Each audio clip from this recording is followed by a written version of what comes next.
Welcome to the Elite Level Podcast. I'm your host, Alex Elaine, and this is the podcast where we explore how elite level performers think, act, and operate.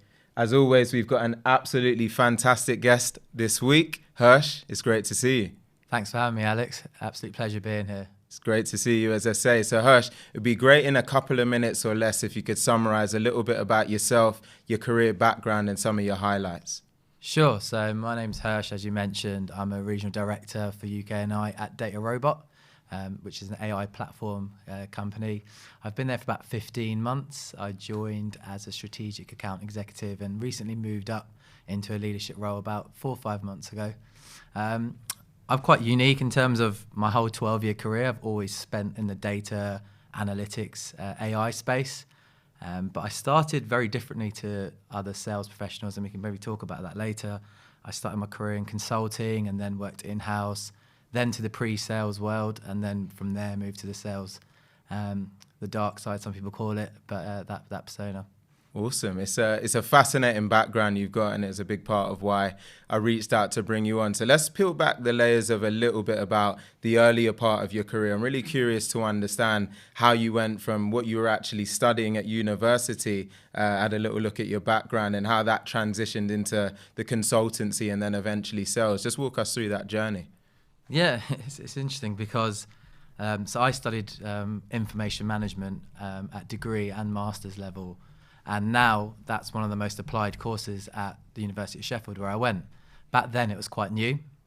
I think about 15 years ago, whilst everyone knew data is important, I don't think people realised quite the impact it would have on the world as it does today. I sort of was really interested about it because I wasn't quite sure what I wanted, but I knew I loved solving problems. I loved logic. It was between that and sports science, which I know is completely different. And I was applying to universities for sports science degrees, and then I came across this. It was new, exciting. I always loved a new challenge, and it just grabbed me. I'm not even sure why, but I just got into it. So I did that at a degree level, came out at 22 after my master's, and it was something I wanted to carry on, focusing on because I love the thought of getting value, helping businesses grow from the usage of data. So yeah, back to your question then, how my career developed. I went into consultancy at first. So I got into a graduate scheme where I was exposed to lots of different blue chip companies, help them analyze their data to get value. And back then it was more the BI analytics world, so reporting on the past. But even then, what I found myself was I never wanted to be on long-term engagements. I was very much always wanting to work with the sales team to almost sell the value of new technologies, new capabilities. So I was doing a lot of proof of values, almost like a pre-sales persona would do nowadays. So that's where I started. I did that for 2 years. After that, I always wanted to go traveling. So rather than do it before working, because it was very competitive, it's even more competitive now, but to get onto graduate schemes, I thought, right, let me get my 2 years experience under my belt. And then me and my friend went traveling for 6 months, which is an amazing experience. I was 23. I did the standard, I think, 23 single guy route of Southeast Asia, New Zealand, Australia. And then I came back to a job which I got while I was traveling. So having that exposure to lots of different companies in the 2 years consulting, and the people I was working with, they all started offering me jobs because they knew I was away. So I went to work at Marks and Spencer's in the analytics, the big data analytics team there. And again, I was doing the same thing where I was never working on set projects, but almost innovating with different teams, internally selling new ways of using analytics and BI to help them get value from the data. Wow, it's what a story. I mean, we've learned about your trips abroad and probably won't go into details of that. We can keep that one offline. But one thing I'm really curious about in everything that you just spoke about there, Hursh, is you spent a lot of time in the data and the AI space, and we'll fast forward a little bit into your career as we walk through. But what was your why for data and AI in the first place? And what's made you stay in it for as long as you have? Just talk to us about the excitement about the space and that arena. Yeah, obviously there's all the cliche terms now, which like data's a new oil. I heard data's a new coal now because people don't want to use the word oil. I just spotted that, this is an area which is ever growing. There's always, as technology grows, companies can have more data, they can do more of the data. in the past, everything has always been about what did we do yesterday? What did we do last week? What did we do last month? What excites me is predicting the future. I used to love, even when you watch movies when you're younger, the future, what's going to happen, and you never know, right? And we're all excited. If someone said to you, would you rather go back 100 years or forward 100 years? I'd guess you're going to say go forward 100 years, being in the sort of the space that we're all in. And for me, the thought of the more data being present, meaning that we can start predicting what happens, is so exciting. So yeah, that's sort of my draw towards data as a whole. My personality type is very much suited that I feel I can understand both the technical personas and needs and be able to translate that to business and vice versa. And again, earlier on in my career, that was really sort of powerful when consulting and being in pre-sales.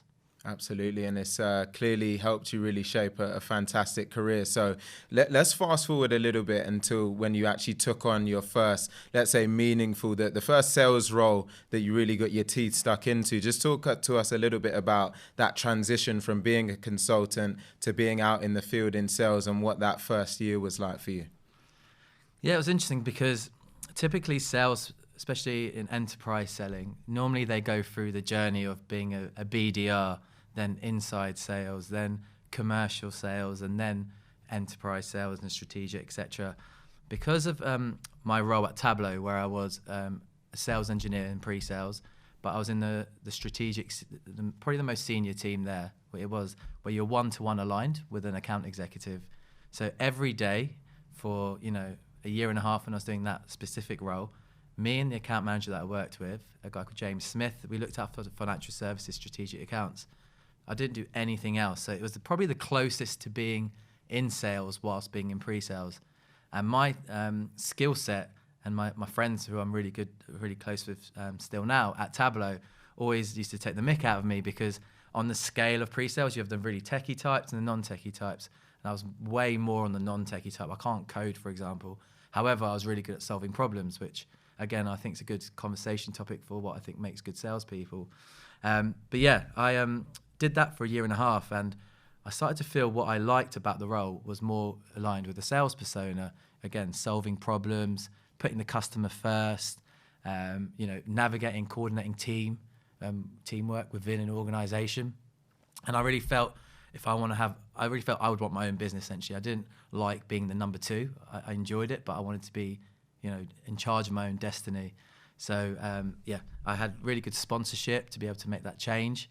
And then that first year, back to your question, it was difficult because I knew what I was getting myself into. I'd spoke to a few mentors that had made that change. I did my research and I'd spoke to people where they said, I think about 80 to 90% of people make that change from pre-sales to sales, often fail and go back to pre-sales. They often don't realize how hard it is to get the meetings to even be there. You just take for granted when you're pre-sales, when you come up to a great meeting and it goes amazing and you're like, this is easy, I can be in sales, I did all the work here, but you don't appreciate all the graft, all the effort, all the planning that's done beforehand. So I made sure I understood all that, but I also knew a good few sales leaders that also did the same, went from pre-sales to sales, and they said you have to do it early. If you go down the pre-sales route for too long, it's more difficult to transition. So I took the risk, and that first year, again, it went really well. In my first year, I landed really big clients. I did fall down some traps where I almost was trying to wear two hats at once. And that's why it was really important that I moved from more the analytics space to the data science, AI space, because I intentionally wanted to be a bit out of my depth. Because if it was the same space that I'm in, I would be able to just answer every question because of my pre-sales background. Whereas in the AI space, I didn't need to go into the technical depths that sometimes people ask about. Absolutely. I think one of the things that's really fascinating in everything that you've said is sometimes people have asked me, Alex, what are some of the pillars that have helped you be successful in your career so far? And one of the things that I've often spoken to them about is actually really obsessing over the technicalities of what it is that, I do or what it is that I'm selling at that particular time. I think you having that pre-sales background, and actually as much as you maybe weren't the techiest of techies, you still really spent a lot of time really trying to understand what sits behind the thing that you're selling or whatever it is that you're offering. And then as you made that switch into being in direct sales, I think you knowing and having that background and understanding of the technicalities of what you're offering probably helped you when it came to building trust and getting to that trusted advisor status with your customers. Would you say that's fair to say, and something that you'd actually actively encourage for other salespeople out there that are maybe thinking about getting a bit more of an edge in their role? 100%. You know, I intentionally meet. So typically in the space I sell in, we call the three legs of the stool. So we try and build champions and get value for the business, obviously, the data function. So typical chief data officers, chief digital officers, and IT.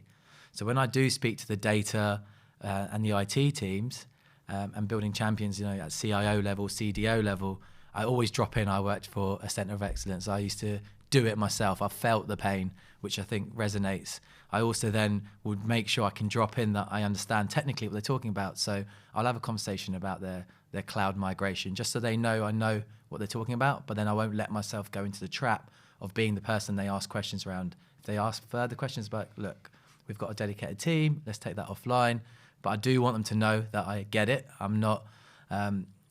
there's a preconception of the old school sales persona, typically where, you know, it felt like, you know, a number of years ago, there were types of salespeople that would just bring their army to the room and all they would do is organize a meeting and then, you know, have that relationship, go for the dinners and won't actually bring value themselves. I do pride myself in also bringing that value, which I think most good salespeople nowadays are doing. Absolutely, and it says a ton about when you look at your track record so far. In all of that, Hursh, you opened a can here because you spoke about pain, you spoke about champions, and off camera we spoke a little bit about the playbook, as we like to call it. So can you help everyone out there understand first and foremost what the playbook is and what it means to you and what impact it's had on your career so far? Yeah, sure. If I can answer it back to front, so what impact had on my career. So I think every organization you work at, you're going to learn something, regardless of what it may be, whether it's, you know, how to handle company politics, or my previous company I joined, which is also in the AI space, I joined at Series B. So I learned a lot around what's it like to work for a real startup. We were 15 people in the UK at the time in a WeWork. So again, learning that you have to take a lot of onus to yourself. It was a French headquarter company, so learning different cultures, which I'd never experienced. You're always learning, which is great. What I felt I needed in my next challenge was something what would help me develop my sales process, because as I mentioned, I didn't come through the traditional route. So I did a lot of research around, you know, what companies are successful in developing people, and it all just stemmed back to companies that adopt a sales playbook that, you know, is very much originates from, you know, John McMahon's legacy at PTC. So then I started, you know, speaking to companies in that space, really narrowing down what would be right for me. And what I found different in organizations is some organizations, it felt like they were forcing a playbook on people. And there's other organizations which I felt taught you a playbook so that you want to use it to be successful. And there's a number of great companies which are doing the latter, which are the companies that we both work for, and that's why I joined Data Robot. And the impact it had on my career is, you know, I had an amazing first year. I've never had a year like that in sales. I hit 200% of my annual in the first half of the year and finished the year on 290%, which in a first year at a company was beyond what I expected. What I learned in that year, you know, I think is more than I've learned probably in my 11 years beforehand working. And the parts of the playbook that I've learned, I think I'll keep forever, you know, regardless of whether, you know, I'm in a sales leadership role or any other role. There's certain elements of it which just make sense now. And I think we talked about this when we briefly spoke offline. I don't think I could work for a company that didn't adopt the playbook. So that's your question around how it's impacted my career. My thoughts on what the playbook is I think this is quite probably more trickier to explain. For me, the way I like to see it is it's like a sat nav to help you get to your destination. And, you know, you have leading indicators, which are, you know, if you've got low petrol, which might be, you know, your gauge says you've got low petrol, might be, you know, you're not having enough meetings this quarter, or, you know, your oil's low because you've not done enough proof of values, because you know you need X amount of proof of values in order to close X amount of deals. that these are all the sort of navigations that you can track in terms of data metrics during your day-to-day life to get you to that end journey. Absolutely. I love the sat nav analogy. Sometimes the way I like to think about it is that we talk a lot about is sales an art, is it a science, is it something in between? And I guess there's arguments on all of those sides of the fences, but I feel what the playbook ultimately does is it drives the science component of selling, right? It helps us take an element of emotion away from both decision making, but also the way that we think about a deal, so that we can truly understand, one, where we are, and two, be really clear about how do we execute in a repeatable fashion to drive results that give confidence on a forecast, but also give confidence to an entire GTM team. I'm sure we can both relate to the fact that when you've got a GTM function that is all centered around a core mission, a core vision, and a core approach to how we actually go out and execute, it's just a transformative way of approaching things. And it's interesting because I say transformative, but what we've seen is all of the businesses that have adopted that universal approach have all just been wildly successful. I know. It's right? It's just so obvious when you look at the trend and the leadership. And for me, I used to hear about this playbook back when I was at Tableau, and there were organisations that adopted it and we used to approach a lot of us at Tableau to come and join them. And I never realised the impact that it would have. It was probably companies that stemmed off of BMC, so that sort of layer of organisations. But yeah, I wish I went into a company like that earlier. It goes back to what you're saying there about the science and art. I'll give you a really good example, which was really apparent to me. So I always felt before I joined Data Robot, so my first playbook company, I was really good at building champions. I was proud that I built great champions in my deals beforehand. However, now I know what I know, I was clearly unconsciously competent about doing so. So I naturally would do things that would build great champions, and I didn't realise I used to test champions. But I never actually thought about it in that way in terms of build and test. I never built plans around it. And then, part of the reason I wanted to join a company with Dr. Playbooks is if I want to go into sales leadership, which now I'm in, I need to be able to articulate how I do these parts of the sales process so I can help others do the same. And now, when I joined Data Robot and I was working on my deals last year, for example, I was building plans and I was really thinking about, right, I need to do at least these 4 or 5 things for my champion to build them up before I can at least even think about testing them. And then my test needs to be at the level where it's not too much, otherwise you're going to scare them off. So actually, should I drop them a WhatsApp rather than drop them an email just to see if they reply? Right, we're getting to that level, we're actually becoming friends rather than, just colleagues. And that was things I did. I did actually do that beforehand. I do think I was good at building champions, but I didn't know I was doing it, and I wasn't able to teach people what I was doing because I didn't actually have any documentation or process around it and repeatability like you mentioned. Absolutely. We're getting super tactical here, and it's just a call out to anyone who's listening now that if you're getting any form of value from this podcast right now, a 5-star review would be massively appreciated. And if you're watching this on YouTube, also please be sure to like, comment, share and subscribe. So Hursh, really appreciate all of these insights so far. It's been super valuable. I want to get a little bit more specific actually on running and executing an enterprise level and scale deal, because you're talking a lot about some of the ingredients that go into that. Maybe if you think about, while protecting the sensitivity of the customer, maybe one of the biggest or best or most valuable, one of the deals that really sticks out in your mind, maybe if you could walk us through some of the key highlights of that type of deal from a sales process standpoint. What really stood out? What were the things that you did really well?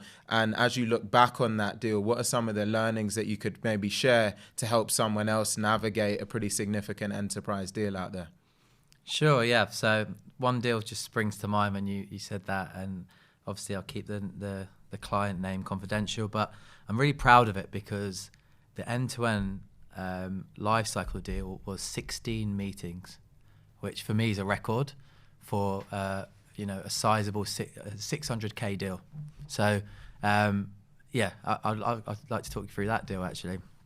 So the initial conversation came with the COO of the company and a marketing director, which was a self-pipeline generated conversation. They didn't really, this is typical in the AI space, by the way, companies typically don't know what they don't know. It's very much a new space for them. Sometimes with Data Robot, you're having to help organizations create budget for something they didn't know they needed budget for at the beginning of the year, because they didn't know they had a problem, or they didn't know the problem could be solved with AI. So this conversation was very much discovery led, just talking about business problems, business strategies, what's happening, what's not going well.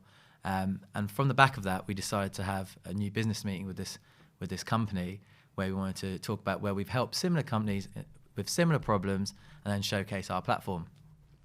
We did that meeting. It was great. We got lots of pain points from the company, which we felt we could help with. We agreed next steps. That was great. Did a great follow-up email, and then no response. I'm sure you've had that before. Been there. Yeah, good. It's not just me.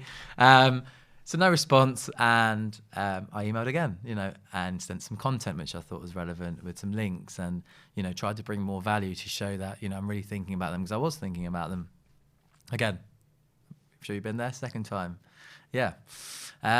So then what I did, and this was actually quite out of my comfort zone. I know a lot of people do a lot of videos, etc., but I hadn't done one before.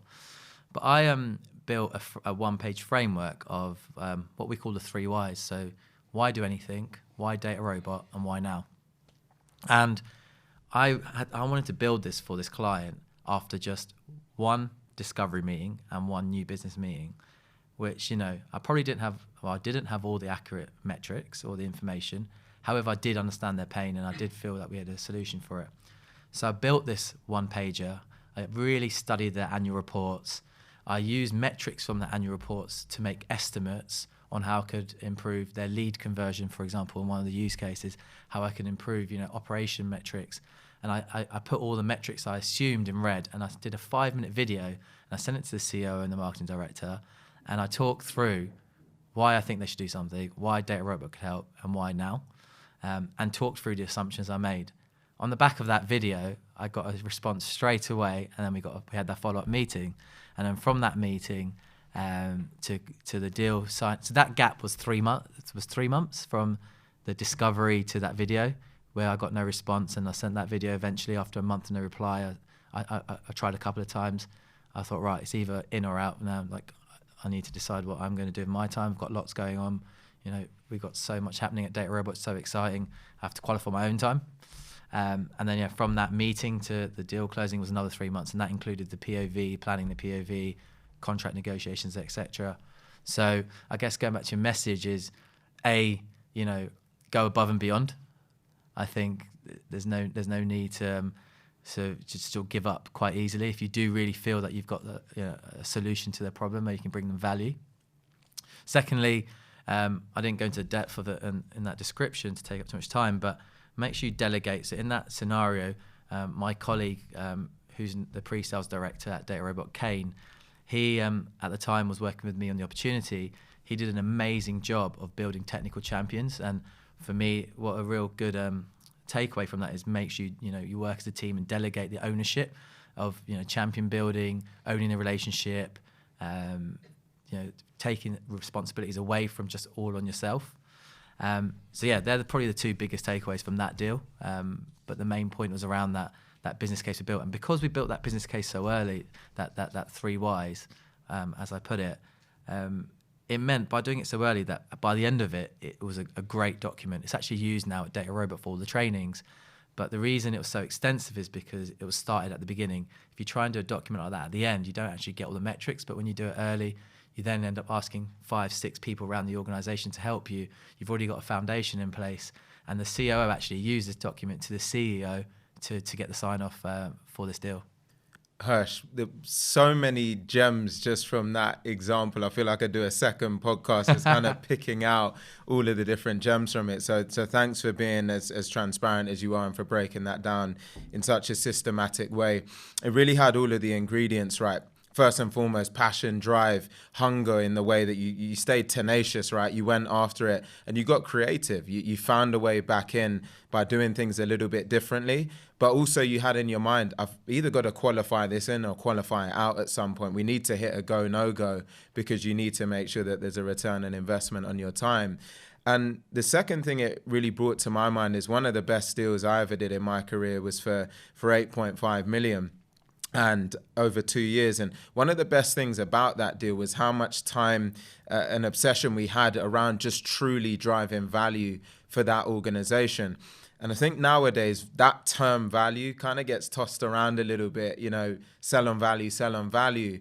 But your example was a great example of actually not just using that as a word that gets thrown out there, but really getting into the weeds of the metrics that matter to multiple personas that really matter within the organization, right? CEO, CFO, and all of the other influencers and the potential EB in the account. So great example, and appreciate you sharing that one there. No, it's good. That was like one of my smaller deals of the year, but probably the one I was most proud of. Yes.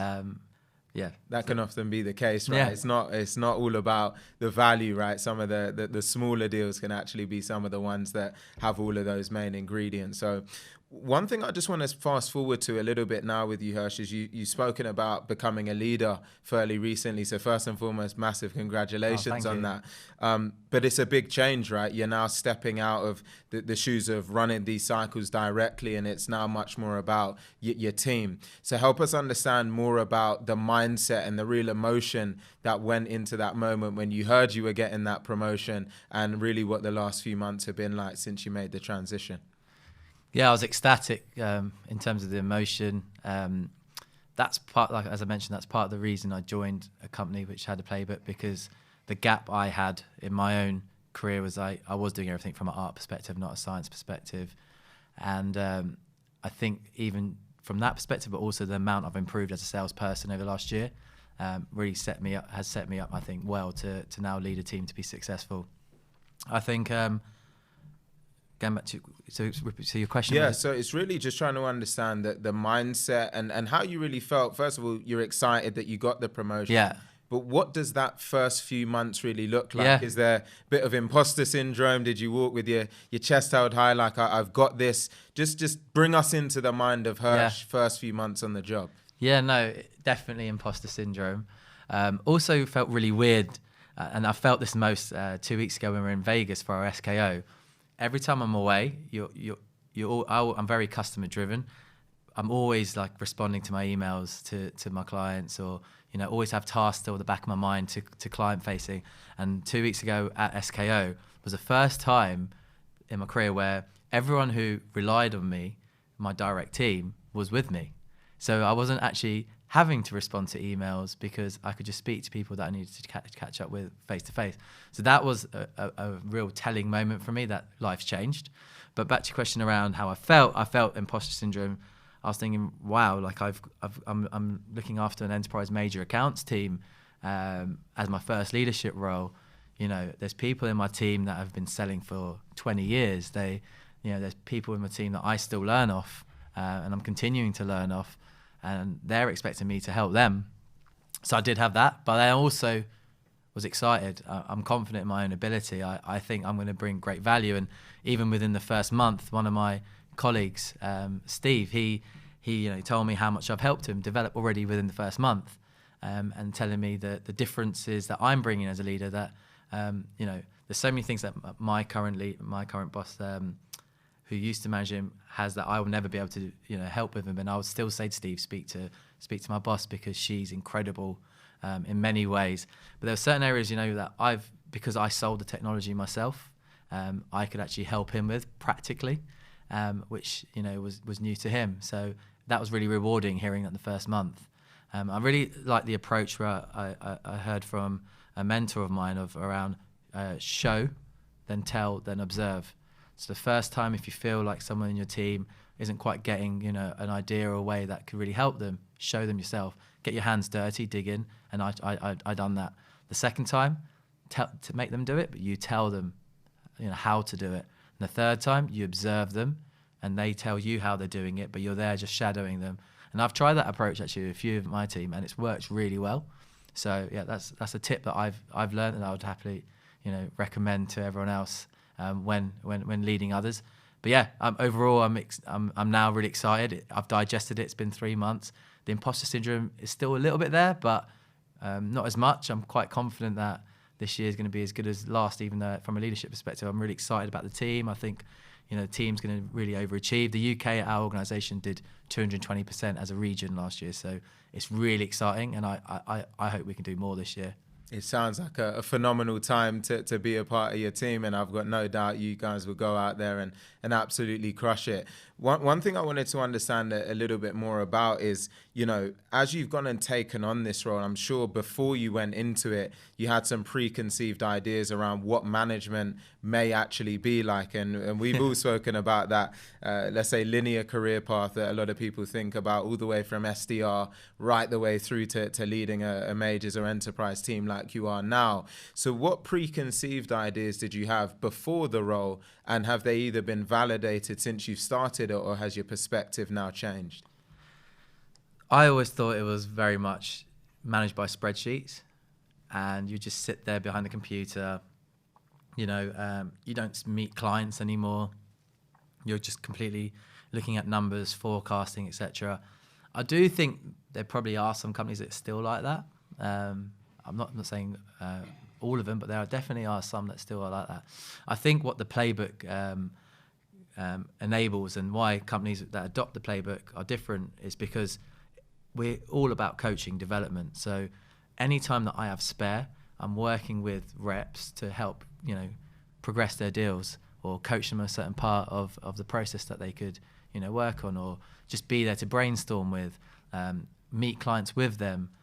The way we work is very collaborative, and I benefited that as a rep, bringing in my manager to a lot of my meetings, brainstorming with her, lots of ideas, using her for advice, and the same. I'm really enjoying doing that back. It's very different to what I thought was the case maybe 2-3 years ago, but when I joined Data Robot and what I see in other Playbook companies, I knew straight away leadership here is definitely for me, because it's not sitting behind on a spreadsheet. It's far from that. Yeah, and what about you? Is that what's your conception of it? Yeah, I mean, it's often that line of separation that I call out between being a manager and a leader. Yeah. Managers, I think some of the connotations that come along with that is being a little bit spreadsheet driven, waking up on a Monday and saying how many meetings this week and, what's the pipeline, but not actually having that thought about what coaching and development am I thinking about for my team. When I look at the state of the team at the moment, where are the areas I can actually add value and optimize this team? So I think that coaching and development piece is a fundamental part that sometimes can go amiss when you hear these horror stories about managers and people that are just sweating over numbers, but not actually starting to really show a level of compassion for the team and truly thinking about how they can add value. Do you think that's a fair statement based on your 100%, experience? yeah. Awesome. Yeah, well, that says a lot then. I'm glad to hear it. When you look ahead now then, Hursh, I think a lot of people will be curious. You're now in this particular role.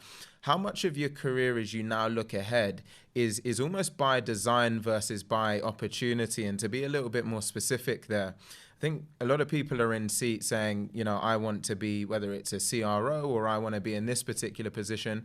I've then spoken to other people who have ended up in their roles almost just because that's where the companies needed them at a time, and then their careers just ended up in a number of different ways, whether it's abroad, here, or doing a completely different function to what they expected.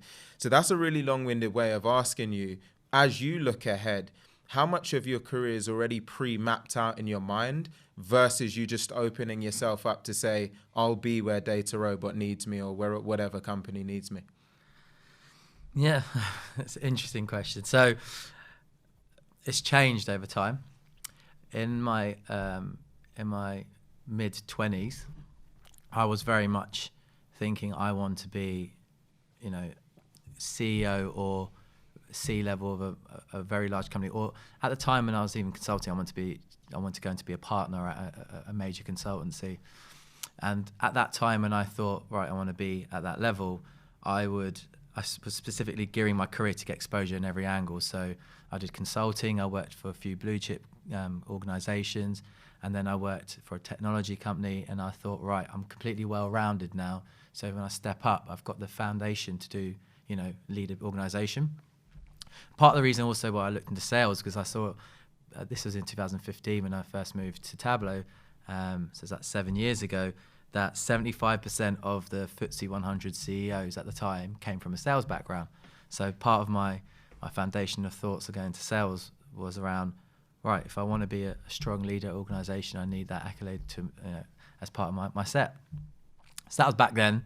Things changed, as you know, and that was obviously a time. So I'm 33 now, so that changing my ambition from 26 to 33 is a time in your career when you change completely.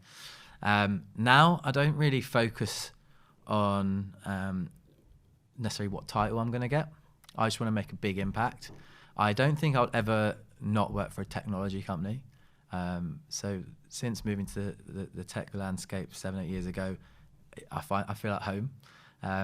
I do feel like I'd either want to get to a stage of being an EMEA leader or CRO. I understand the implications of if I want to be a CRO at the company, at a type of company that I'd want to work at, I'd probably have to move to the US. So that's more of a lifestyle choice. But personally, I really want to have a growth and continued learning at Data Robot, and then I'd potentially want to go into, as my next step, an organization, again, adopting a playbook at a top level and start earlier and watch that grow from very early on. And I think doing that would be really rewarding for me, which, by the time, I want to stay at Data Robot for a number of years and grow there, and then that happens, that would hopefully finish in about 10 years. So yeah, maybe we'll have part 3 then in 10 years. Absolutely. I can't wait to see all of this unfold. There's really just one other strand I want to just explore with you here, Hursh, which is we've danced around the edges of really what makes great or elite level salespeople, and we'll be remiss not to talk about that, seeing as we're on the elite level podcast here. So help us understand what you think really at its core makes and builds elite level sales talent. Yeah. Do you mean as well in terms of characteristics or? Characteristics, exactly. So, what are the core traits when you're interviewing, when you're hiring? What are you looking out for to take on the best? Yeah. So for me, the best salespeople solve problems, whether it be for their clients or whether it be internally. I think the day-to-day job, if you break it down, whatever you're doing, if you're trying to bring value to your clients, you're solving a problem. Whether you're trying to get the right people to work with you, you're solving a problem. You need to be customer driven and you need to be a team player. So they're the 3 really, they're not the characteristics, but they're the 3 areas I think are really important for a salesperson to be successful.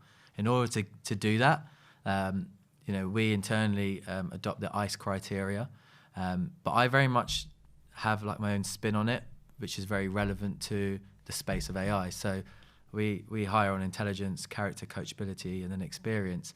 But for me, I twist on the intelligence because when I look at IQ and EQ, IQ is really important because, the AI space is complex. As I mentioned, when we sell AI, you have to have IT, especially in the enterprise space, you need IT, data, and the business involved. So to be able to understand problems from all these 3 different areas and be able to translate them to one another, to be able to interpret that and then put it all together in one business case, you have to be smart. It's not easy. And then in terms of EQ, as I mentioned earlier, it's sometimes telling organizations who are large in nature that there's a solution to a problem they didn't know they had a solution for, or they didn't even know they had the problem.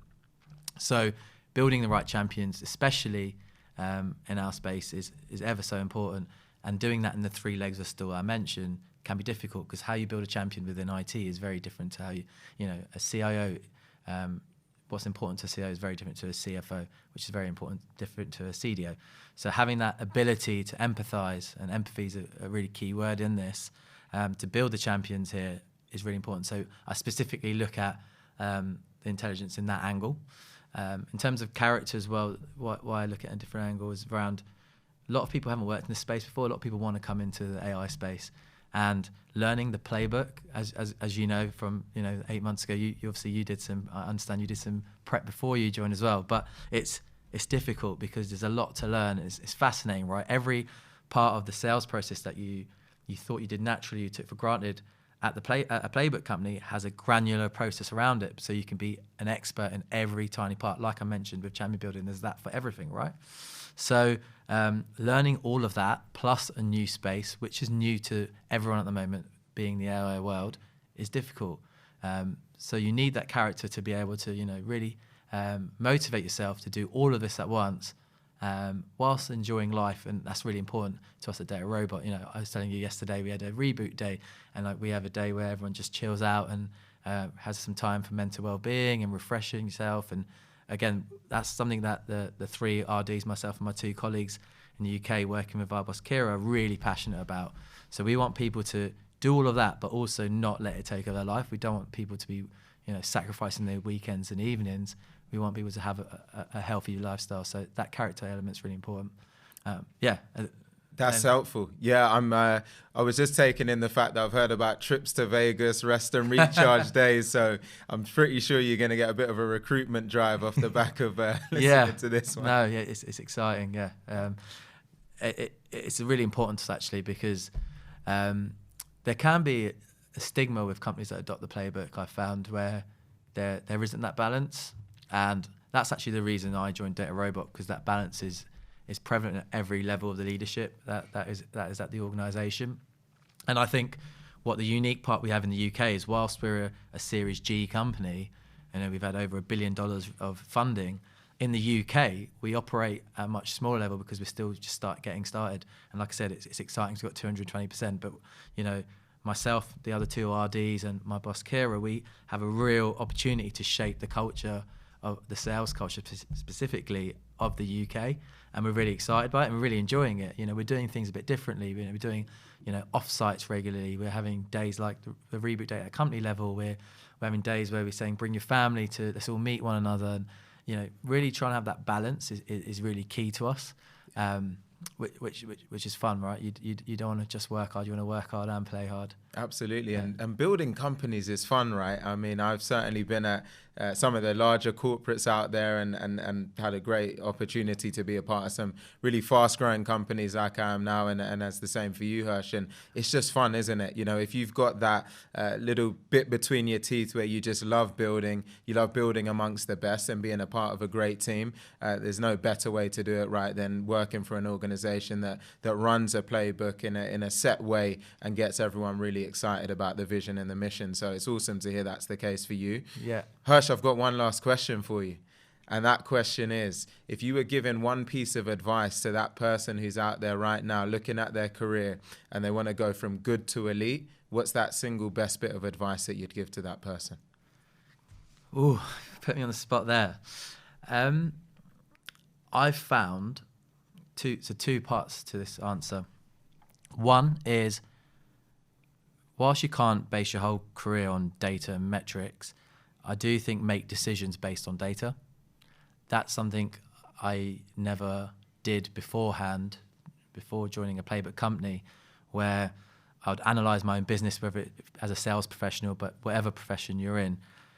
If you just think I should work on this, or I'm better at, I'm weak in this part of my day-to-day life or in my career, or strong in one area, use data to actually check if that's the case, and use data to help you make decisions on what you should be working on, because that's the fact. I've done that quite often where, for example, in the sales world, I would think this opportunity is great, or this opportunity is, there's nothing wrong with that at the moment. But I look at it and I think, actually, I've only met them X amount of times in the last month, or I'm only meeting the same person. I'm not going wide in the account. And this is a sales example, but it could be in any profession.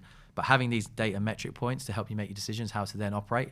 And in that example, be right, okay, now I've seen the data, I should be seeing more people in the 3 legs of the stool I mentioned that I aim for. Or, I need to be aiming for 2 meetings a week with this company. If I'm looking to, we're looking to start the partnership and close a deal in 2 months, I should be meeting them at least 2-3 times a week now. I've only met them once a week, that's not on track. So being data driven to help you guide you is the first part. And the second part is around, my example of change, where I changed from coming into the sales world. I don't think I got doubted when I went into sales at the enterprise level. Some of my closest friends, even I mentioned, I'm still good mates with, and when they see us, they'll laugh at Tableau. Who, when I made the move, they were like, "Hursh, you actually going to go straight into enterprise selling, where you're going to get a $1 million+ quota, and you're going to be working with the big banks? Like, surely you want to start with like smaller accounts, and you're going to struggle with that. If you back yourself you're confident in your own ability, then go with it. And I did back myself, and I've proven it's worked out great. So back yourself. If you want to do something a bit different, go for it. And at a more granular level, try and use data and metrics, and form a habit to do so, to be able to help guide what you should be doing. What a fantastic way to round off, Hursh. Great advice. I'm handing you a virtual trophy for your first podcast, and for coming on and absolutely crushing it with some great insights. So thanks again for coming down. And to all of the listeners out there, or anyone who's tuning in, hopefully you got some really valuable insights from this episode. And if you did, please be sure to leave a 5-star review on any of the podcasting platforms, and like, comment, share, and subscribe if you're watching this on YouTube. And we'll see you on the next one.